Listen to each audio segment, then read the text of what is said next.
sa takbo ng ating ekonomiya, matumal palagi ang export, matumal kumbaga ang import natin lumalaki yung importation. Pag kinumbine mo ito lahat, Admar, talagang hinihila nito pababa yung paglago ng ating ekonomiya. Kaya ang mangyayari niyan is malabong ma-achieve yung lower end ng target, no, na 6 to 7%. Napakaganda nitong balita kung ikukumpara natin yung ating economic growth, no, sa mga kapitbahay natin. Pero at the end of the day, Admar, it all boils down to whether or not ramdam po pa talaga ito ng ating mga kababayan.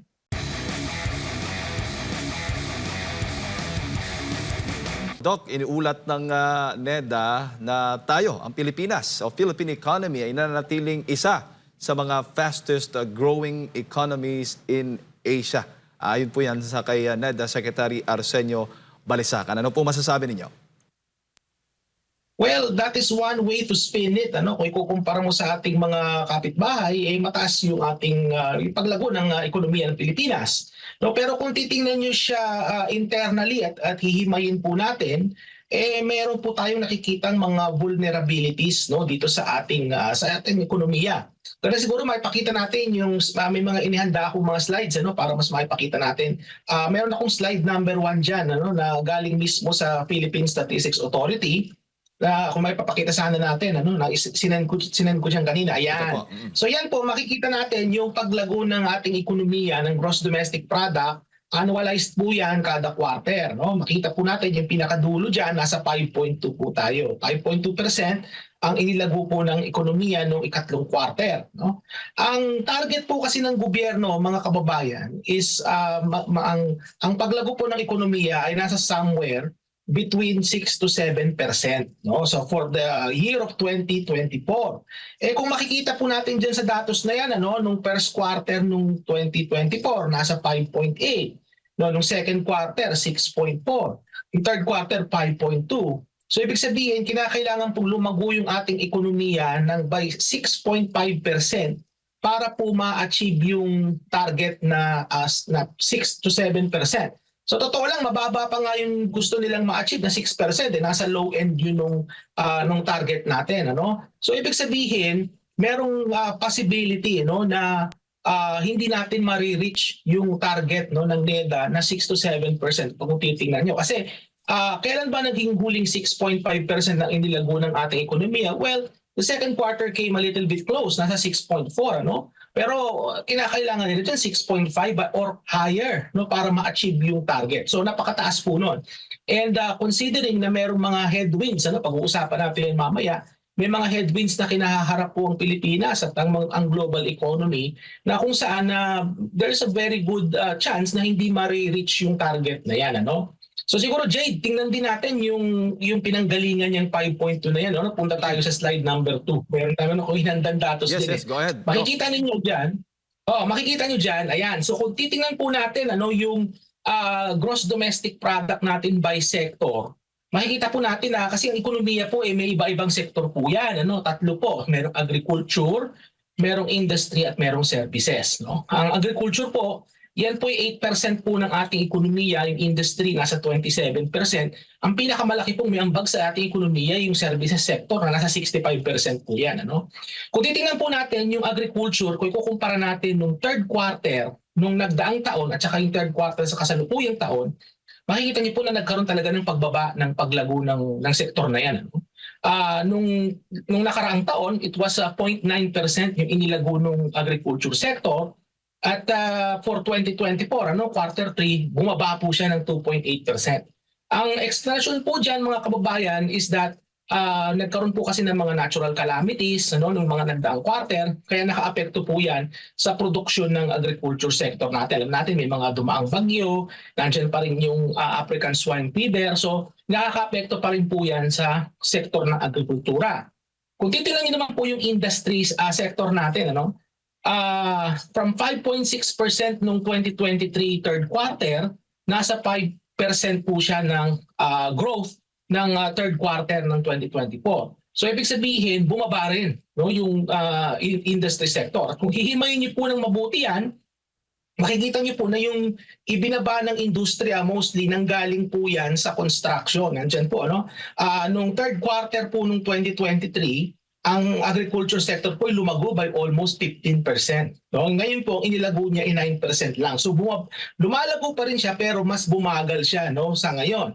Yun naman pong sa manufacturing, matumal pa rin ang paglago, 1.9%, 2.8%. Matumal pa rin ang paglago ng manufacturing sector ng ating bansa. Pero kung titingnan niyo po yung services, mga kababayan, services po kasi may pinakamalaking ambag, no, sa ating ekonomiya. Makikita niyo po 6.8% siya na lumago noong 2023, third quarter. Ngayon po nasa 6.3% lang. So kumbaga lumalago pa rin siya pero bumaba po yung paglago. Kumbaga naging mas mabagal. At kung hihimayin po natin, makikita ninyo diyan na ang merong isa sa pinakamalaking pinanggalingan ng pagbaba, no, ng pagiging matumal ng services sector yung sa accommodation, no.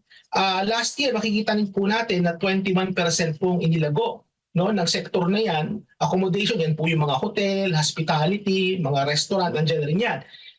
Ngayon nasa 10.7% na lang yung growth niyan. Kung titingnan nyo rin po yung retail, mga kababayan, no, yung retail trade sector ng ating ekonomiya, yan po ang merong pinakamalaking ambag, no, sa kabuuang kaekonomiya natin. 21.3% po ang ambag niyan.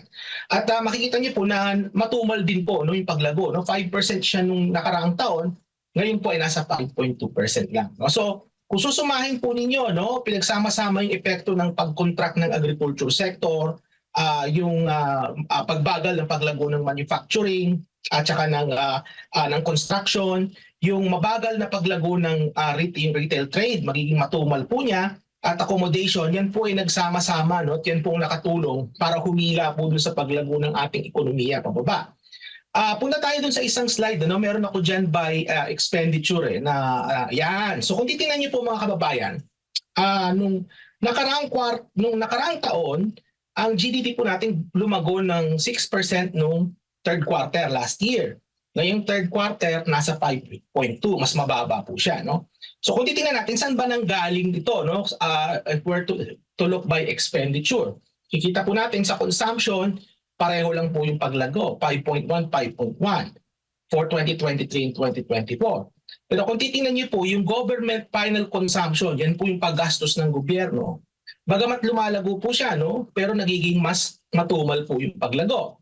6.7% noong 2023, 5% po siya noong ngayon pong third quarter 2024. Kung titingnan niyo rin po yung gross fixed capital formation, diyan po pumapasok yung mga investment, no? 8.2% ang inilago niya nung nakaraang taon, ngayon po ay 7.5%. So bumaba po yung paglago. At kung titingnan niyo rin po yung ating external sector, ano, nandiyan po yung export and import, makikita niyo po, no, na negatibo yung yung growth niya, no, for 2023 and 2024. Ibig sabihin, mga kababayan, yung ating export sector ay nagko-contract, no, lumiliit siya. At mas malaki yung iniliit niya nitong taon na ito, no, from negative 2.3% naging negative 3.5% po ng third quarter 2024. Titingnan niyo po yung imports, mga kababayan. Bagamat noong 2023, mas maganda po kasi pag nagko-contract yung imports, ibig sabihin, hindi na tayo masyadong umaangkat. Pero makikita niyo po, for 2024, yung ating imports, lumago by 5.8%. So yung pag-contract ng export, paglago ng import, ang neto po niya, negatibo po yan para sa paglago ng ating ekonomiya. Kaya pag sasama-samahin niyo po, no, yung pagiging matumal ng paglago ng government expenditure, makikita niyo dyan, 6.7 to 5%.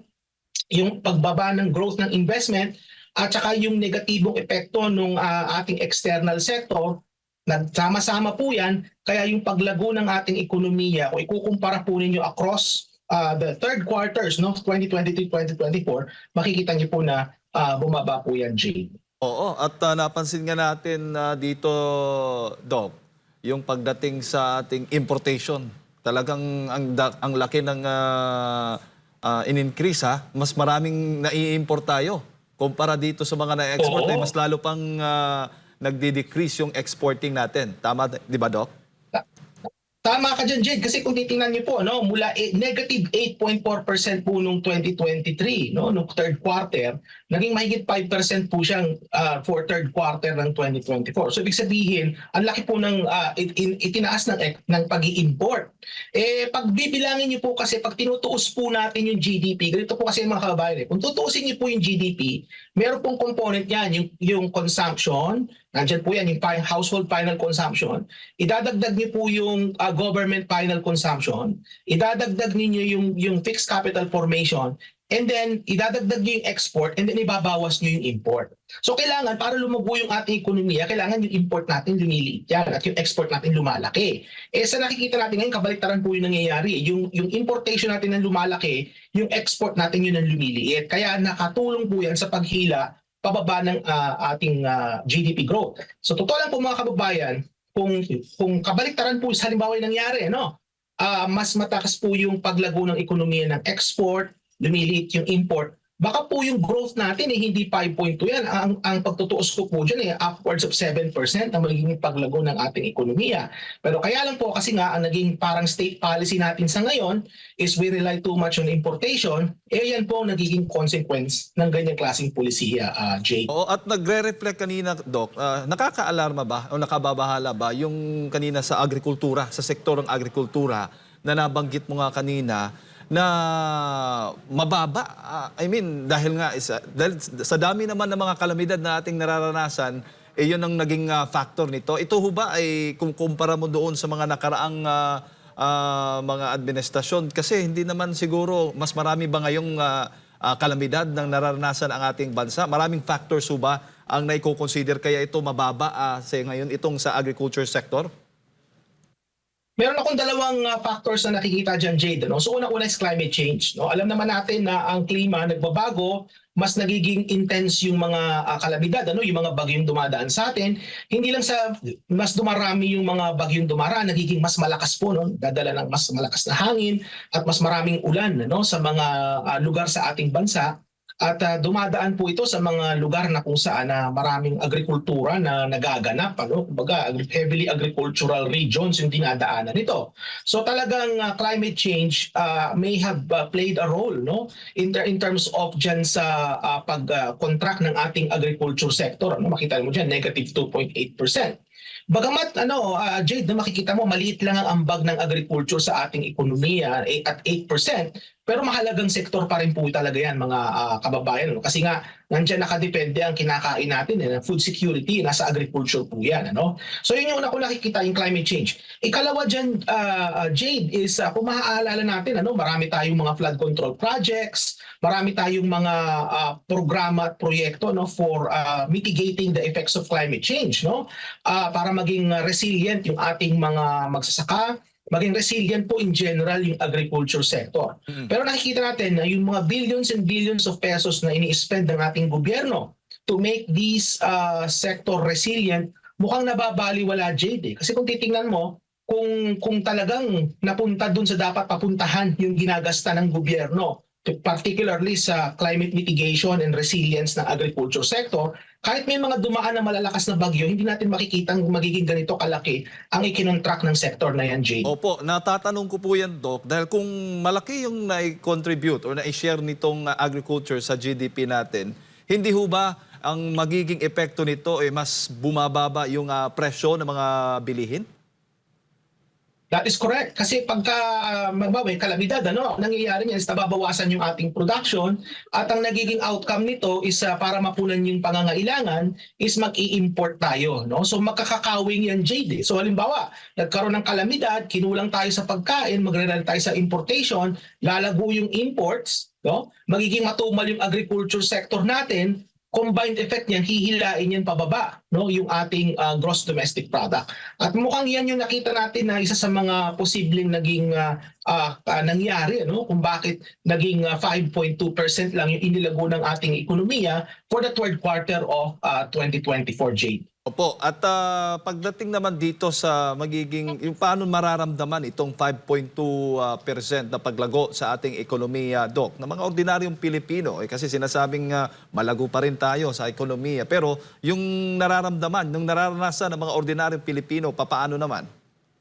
magre-reflect? So there are two ways, Jade, no? There are two ways para maramdaman yan ng ating mga kababayan at ma-achieve natin yung sinasabi nating inclusive growth, no? Na kung saan yung paglago ng ating ekonomiya ay nararamdaman ng nakararami nating mga kababayan, ano? So meron dalawang pamamaraan yan. So una is maibaba po ang presyo ng bilihin, no? So ma-achieve niyo po yung pagbaba ng presyo ng bilihin kapag ka po mas taas po yung ating production levels, no?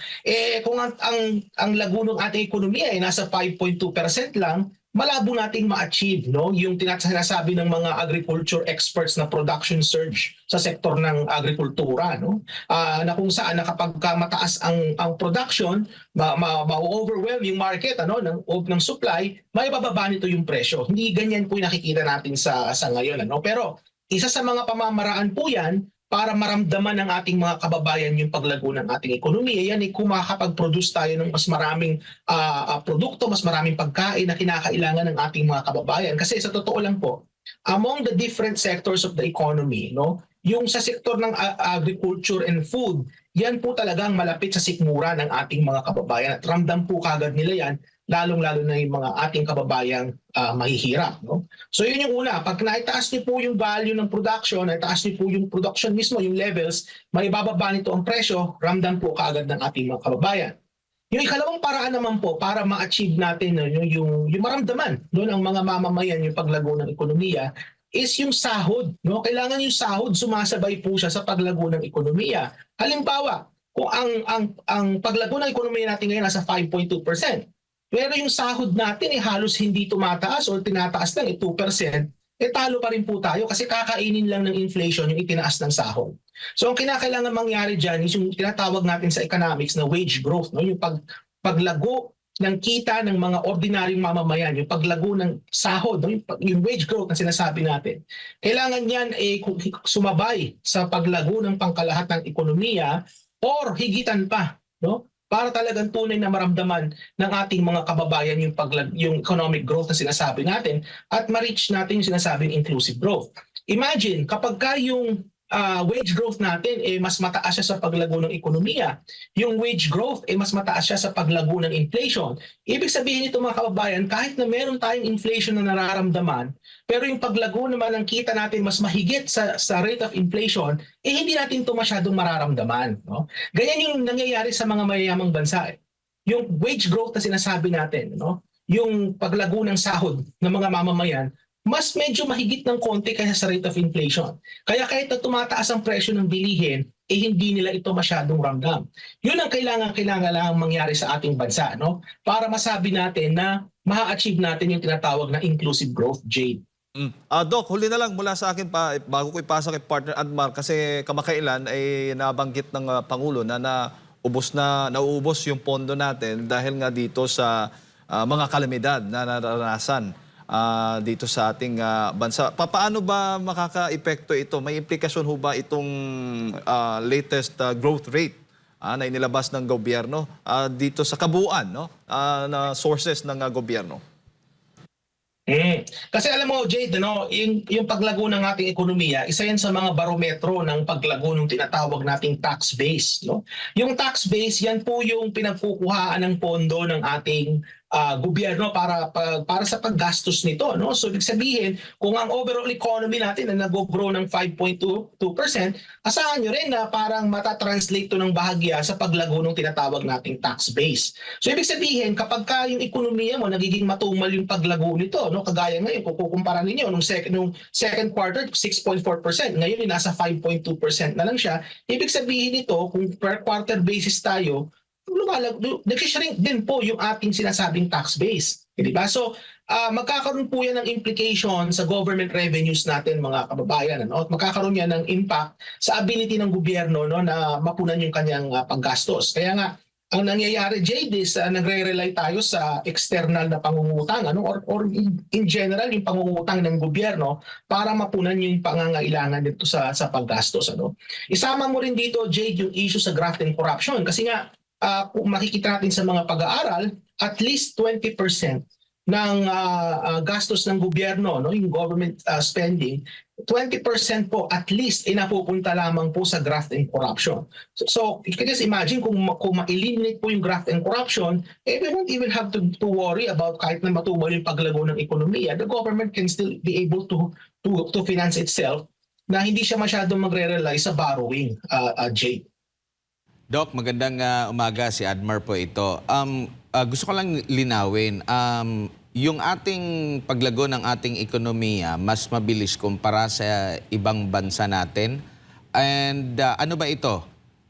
Ang tanging kaibahan lang sila ay malago na at tayo ay papalago pa lang. Kasi parang ang iisipin nating mga kababayan, parang nagsisinungaling yung gobyerno. Ang ganda-ganda ng mga ikinumpara ng mga bansa sa atin ng di hamak tapos sasabihin na mas malago yung ating ekonomiya.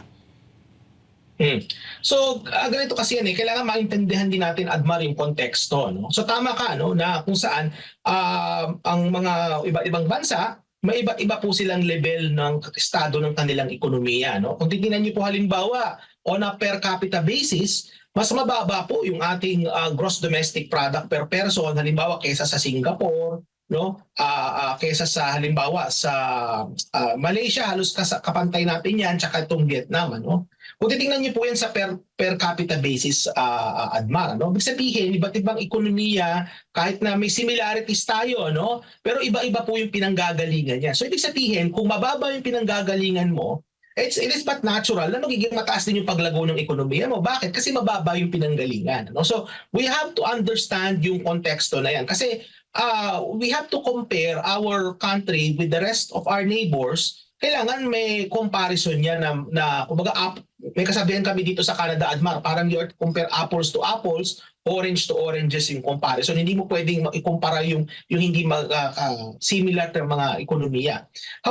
However, it is still a good spin sa gobyerno, ika ko nga, no, na kung ikukumpara mo nga yung ating paglago, mas mahigit. Pero we have to be cognizant na mababa din yung pinanggagalingan natin. And iba't ibang ekonomiya, meron silang iba't ibang mga issues internally, no, na kinahaharap nila na posibleng hindi natin kinahaharap kaya naging ganun yung naging outcome, no? But nonetheless, good news pa rin yan kasi kung ikukumpara natin, mas malaki yung paglago ng ating ekonomiya. But the question, Admar, the most important question dito is yung tinalakay namin ni Jade a few minutes ago, which is whether or not nararamdaman ba ng ordinaryong Pilipino yung paglago ng ekonomiya na yan. Kung ako ang tatanungin ninyo, no, base sa aking pag-aaral at base sa aking nakikita, no, mukhang hindi yan nararamdaman ng ordinaryong mamamayan, Admar. In fact, kayo na mismo po mga kababayan, kayo na magtanong sa inyong kapitbahay, sa mga kaibigan, mag-kalye survey po kayo, no, on your own. Tanungin niyo po yung inyong mga kaibigan at kapitbahay. Tanungin niyo po sila, ramdam niyo po ba itong 5.2% growth na ito? Sasabihin nila po sa inyo, hindi po namin yan nararamdaman kasi mataas pa rin po ang presyo ng bigas, mataas pa rin po ang presyo ng bilihin, mataas pa rin ang presyo ng gasolina, mahal pa rin ang pamasahe, at yung sahod namin hindi sumasabay, no, sa paglago ng ating ekonomiya. So yun yung sasabihin nila sa inyo. It doesn't matter kung if we are outpacing, no, in terms of growth, we're outpacing Indonesia, we're outpacing Vietnam. Hindi mahalaga yon. Ang mahalaga doon is kung anong nararamdaman ng ordinaryong mamamayang Pilipino, Admar. Ang mas magandang pakinggan, gumanda yung ating GDP tapos nag-negative ang ating inflation, Doc. Well, oo. So, okay. So yung negative inflation, kapag ka masyadong negative yun, hindi na masyadong maganda yun, Admar. No? Kasi ang nangyayari niyan is baka mapunta yung ekonomiya sa tinatawag na recession. Kasi ang nangyayari niyan, kapag ka naging masyadong negative yung inflation, ang nangyayari niyan is kumbaga nagkakaroon ng expectation ang mga mamamayan na mas bababa pa ang presyo ng bilihin. At kapag ka nagkaroon ng ganyang expectation ang mga mamamayan, yung mga producer naman hindi sila magpo-produce masyado kasi ang mangyayari niyan is walang bumibili ng mga produkto kasi inaantay pa ng mga tao na bumaba ang presyo. At kapag ganyan ang nangyari, magle-lay off, na magbabawas ng mga empleyado, mapupunta tayo sa recession. So merong tinatawag na parang natural amount, no, ng inflation, which is somewhere around 1.5 to 2%. Merong ganong klaseng inflation na kailangan ma-maintain mo siya, no? Pero sa kaso naman ng bigas, kailangan dyan talaga magkaroon ng deflation kung tatanungin nyo. Kasi ano yun yung bigas specific na yan, ito as commodity. Kung titingnan po natin nung panahon ni PRRD na achieve po yung deflation sa bigas, talaga bumaba po yung presyo nung in-implement yung rice tarification law. No? So, to circle back to your statement, Admar, na kung saan, yes, kinakailangan po yung ating inflation maging manageable level siya, no? Maging mababa yung rate of inflation, na yung paglago ng presyo ng bilihin manageable, hindi rin siya volatile, Admar, hindi pa bago-bago, kailangan stable. Then at the same time, kailangan yung ating GDP growth napakataas, no? Bibigyan kita halimbawa ng konteksto, Admar. Sa kaso ng China, they were able to grow their economy upwards of 8 or upwards of 9% from year 2000 up to 2015, ano? Napakataas ng paglago ng kanilang ekonomiya. Inflation was under control sa China during that time. Alam mo, Admar, ang naging resulta, they were able to uplift millions and millions out of poverty. Bumagsak po yung kanilang poverty rate. Ibig sabihin, naging mas kakaunti yung mga mahihirap, no? Kung ma-achieve ng Pilipinas yung ganong klaseng growth rate, hindi kagaya nito ngayon na 5.2%, 5.8%, hindi ganyan. Kailangan sa mga 8 to 9% ang ating growth, and then yung rate of inflation natin, medyo mas mababa pa kaysa sa na-observe natin sa ngayon. Asahan niyo po, walang isang henerasyon bababa po ang ating mga mahihirap. Bababa po yung antas ng kahirapan sa ating bansa, Admar. And meron ding target ang NEDA para ma-maintain yung nasa target nila. Meron silang target na sa remaining na ilang buwan para makamit yung mismong target nila sa buong taon. Nakita mo ba na achievable ito? Mukhang hindi, Admar, kasi ang target nila is somewhere between 6 to 7%, no? May range po kasi, Admar. Sa ngayon, titingnan natin, pakita sana natin yung slide number 1 para para makita natin yung mga numero, no? So sa first quarter, ayan, makikita po natin sa first quarter nasa 5.8, sa second quarter 6.4, sa third quarter 5.2. No? So ibig sabihin, para ma-achieve yung average growth mo na 6%, which is on the lower end pa nga nung range na yan, kailangan lumago yung ating ekonomiya ng mas mahigit sa 6.5%. No? Na-achieve naman po 6.4% nung second quarter, pero kung gagawin natin 6.4, kulang po, hindi aabot. Hindi siya aabot ng 6%, parang lumalabas 5.8% lang yung kabuuan growth for 2024, no? So sa nakikita ko, no, parang medyo malabo 'yan. So merong akong ekspresyon kung bakit medyo malabo, Admar. Number 1, for the fourth quarter, tung October, November, December ng 2024, may mga kalamidad na tumama sa ating bansa, di ba, Admar? So may mga malalakas na bagyo, no? In fact, hanggang sa ngayon nga may bagyo pa rin sa Hilagang Luzon, So nandyan yan, ano? At yan ay makakaapekto yan sa paglago ng agriculture sector natin sa fourth quarter. Yan yung una. Ikalawa, merong uncertainty in terms of yung election ni Donald Trump, no, as president ng Estados Unidos, no. Kasi nga nagbabadya yung mga taripa, no, yung mga pulisiya na yan, nagbabadya po yan. Kaya magkakakos din po yan ng uncertainty at volatility sa mga ekonomiya. And that will affect yung ating fourth quarter na GDP growth, no. Kaya ang inaasahan ko is there is a good chance na hindi ma-achieve yung target ng gobyerno, no? Kumbaga, kung susumahin po niyo for 2024, we will fall short by around 0.5 percentage points within that range, no? Sana naman maabot nila yung range, ano? But nakikita natin na base sa mga nangyayari, ano, mukhang medyo malabong ma-achieve yung target na yan, Admar. Ang sabi ng NEDA kahapon, achievable para sa kanila. Ang kanilang target para sa last quarter ay dapat 6.5% para makuha nila yung target. Ano yung kanilang nakikita na magko-contribute nito? Sabi dito, and I quote, "We anticipate increases in holiday spending, more stable commodity prices given low daw yung inflation, lower interest rates, and a robust labor market. In the areas affected by typhoons, recovery efforts will drive economic activity and hopefully build back better." Due to easing inflation, consumer and business sentiments have shown signs of improvement. To boost liquidity, the Bangko Sentral ng Pilipinas cut policy rates by a cumulative 50 basis points in August and October 2024 alongside a reduction in reserve requirements. We expect that these interventions will spur growth in private spending, particularly on big-ticket consumer items and investments in capital-intensive infrastructure. Kumbinsido ka ba rito, Doc? Hindi ako kumbinsido, Admar. Pakita natin yung, I think it was slide number 3 na kung saan meron tayong datos on consumption expenditure. I think it could be slide number 2. Pakita natin, ano? Kung titingnan niyo po ng 2023 third quarter, ayan, makikita po ninyo yung consumption natin nasa 5.1% yung inilago. 2024, makikita niyo po 5.1% pa rin siya. Anong nangyari nung pagitan nung 2023-2024? Nagbaba na po ng interest rate ang Bangko Sentral noong mga panahon na yan, mga kababayan. And yet, household final expenditure growth remained the same. Hindi ba? So ibig sabihin, kung meron man tayong interest rate na changes, napakaliit ng nagiging ambag niyan sa pag-i-increase ng growth, no, sa consumption sector. At kung titingnan niyo po yung consumption, yung consumption, napakalaking sektor niya. Nasa 60% po ng kabuang GDP yan, yung consumption.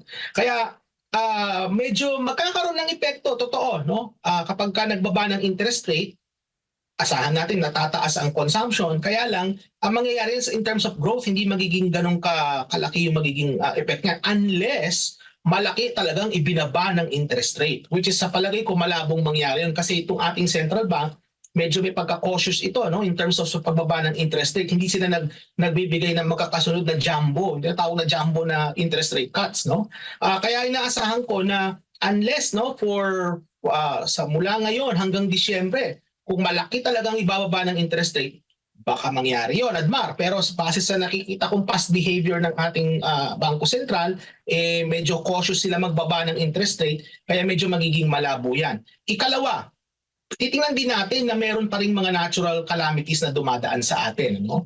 Na nararamdaman natin, kaya magkakaroon din yan ng epekto. So kung susumahin po ninyo, dagdag niyo pa yung uncertainties ngayon sa global economy dahil sa pagkaka-elect kay Donald Trump, ang mangyayari po niyan is inaasahan ko na malamang hindi nila ma-reach, no, yung target na 6 to 7%. Sa palagay ko nga yung target na yun medyo optimistic sila masyado, no? At ang nakakabahala pa dito, Admar, they're eyeing the lower end of the target. No? Kung mayroon kang target, dapat yung upper end or higitan mo yung target mo, Admar. They're eyeing the lower end of the target. So doon mo makikita yung estado, no, kung how our economic managers think about the Philippine economy. They're not even targeting the upper range. They're not even targeting beyond doon sa kanilang target. Ang tinatarget nila yung lower end, mga kababayan. Kaya clearly, I think, based sa mga pangyayari na yan, makikita natin na medyo malabong ma-achieve yan. Para kasi pag nakamit yung mababang target, malaki na sa pagbalita. Target na natin, na-achieve natin. Pero yun nga yung nababanggit nyo. Pero itong sinasabi ba, Doc, na spending sa holiday, kung iyan alone lang, pati na yung mga remittances nga, no? Kasi konektado yan, hindi yan magiging sapat. Kailangan meron ka mga big ticket projects para makamit yan. Kasi 2 buwan na lang or 3 buwan itong sa last quarter na ito, kailangan mo ng malaking investment ba or kung ano yung makakapagpagalaw sa ekonomiya natin at hindi kakayanin kahit sa spending lang ng mga Pilipino at mga remittances. Kung titingnan mo, Admar, sa takbo ng datos, kasi meron din tayo tinatawag na seasonality, Admar. Pag seasonality, halimbawa, pagpapasok na yung mga bare months, no, pagpapasok na itong Kapaskuhan, inaasahan natin na nagkakaroon ng pagtaas ng level ng remittances na pumapasok sa ating bansa. No, kasi nga yung ating mga OFW nagpapadala na ng panggastos, pang Noche Buena, pang regalo at kung ano-ano pa. So meron niyang ambag sa paglago ng ating ekonomiya, no? Pero kung titingnan niyo kasi historically, mga kababayan, bagamat merong seasonality, pero hindi niyo pwedeng asahan yung seasonality na yan. Halimbawa, nung nakaraang taon, fourth quarter, ang inilago ng ating ekonomiya was only 5.5%. no, nung nakaraang taon, fourth quarter. So just imagine, Admar, ano, kung ganyan pa rin, kung 5.5% ang ilalago natin sa fourth quarter, malabong ma-achieve yung target na sinasabi natin, ano? So tama ka, kailangan magkaroon ng buhos ng investment sa ating bansa for the remaining months, no, ng taon na to. Kailangan yung ating government spending humabol, no, para makatulong ito sa pag-angat, no, ng ating economic growth. At kinakailangan din yung ating exports and imports, no, kumbaga lumiit yung imports at medyo lumago yung ating exports, no, para ma-achieve yan. Pero base nga sa nakikita ko sa ngayon, kasi nga it seems to me sa takbo ng ating ekonomiya, matumal palagi ang export, matumal kumbaga ang import natin lumalaki yung importation. Pag kinumbine mo ito lahat, Admar, talagang hinihila nito pababa yung paglago ng ating ekonomiya. Kaya ang mangyayari niyan is malabong ma-achieve yung lower end ng target, no, na 6 to 7%. Napakaganda nitong balita kung ikukumpara natin yung ating economic growth, no, sa mga kapitbahay natin. Pero at the end of the day, Admar, it all boils down to whether or not ramdam po ba talaga ito ng ating mga kababayan.